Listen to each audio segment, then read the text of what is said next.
Thank you all very much for joining me and the Secretary of State. I find it really interesting that my first meeting in Ho Chi Minh City is at the stock exchange, and I'm meeting with entrepreneurs, people who have taken a look at the markets in Vietnam and have decided that this is a good place to invest. I want to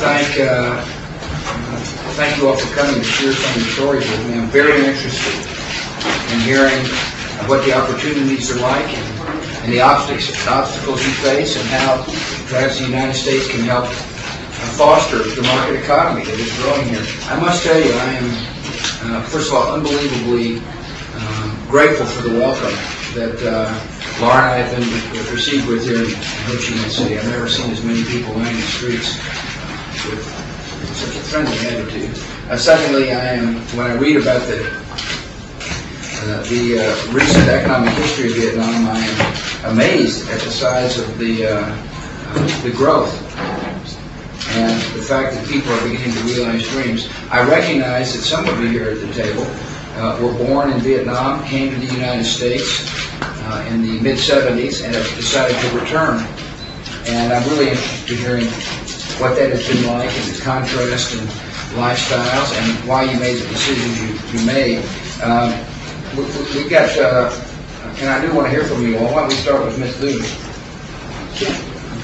Tell me about your business. My business is media. Media business? Yeah, business. Yeah. And when did you start? I started 15 years ago with the construction, and after that manufacture. But 2 years ago, I changed and I go with media business. Really? And how many people do you employ? My employees for manufacture is 500 people. Yeah. But in media now I'm starting with 50 people first. Really?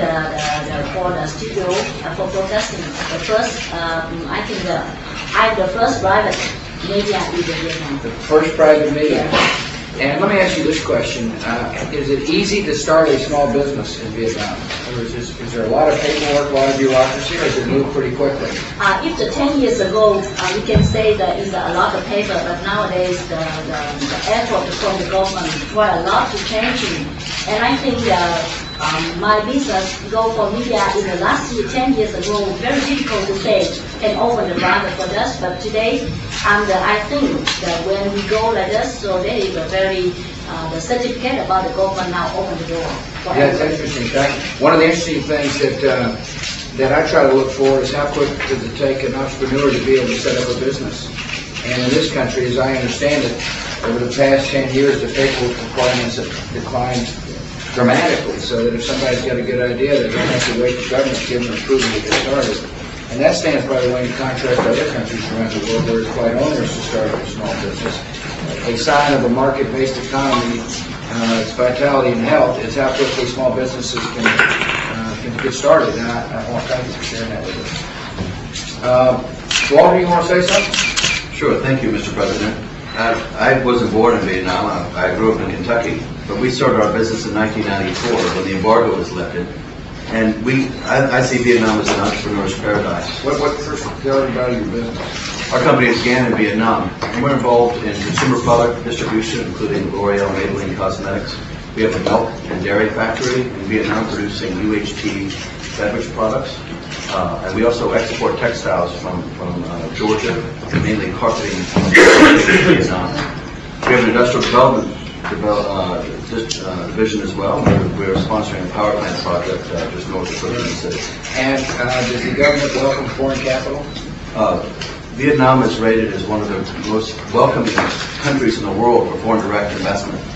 The country recognizes the need for foreign direct investment to help create jobs and create a stable environment for economic progress. Another sign of whether or not a market-based economy is flourishing and working is whether or not capital is welcome, and whether or not you can repatriate capital moving quite easily. I think that's the case, or otherwise you wouldn't be here. Yes, there's some restrictions, but generally profits are free to expatriate from Vietnam. And how many people do you employ? We employ 450 employees.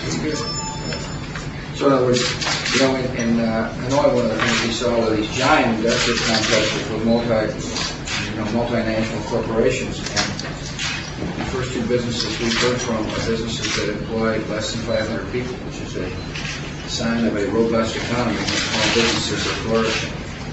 We'll turn next to Minh, who represents Yeah. a slightly larger firm. Multinational. What do you work for? Thank you very much, Mr. President.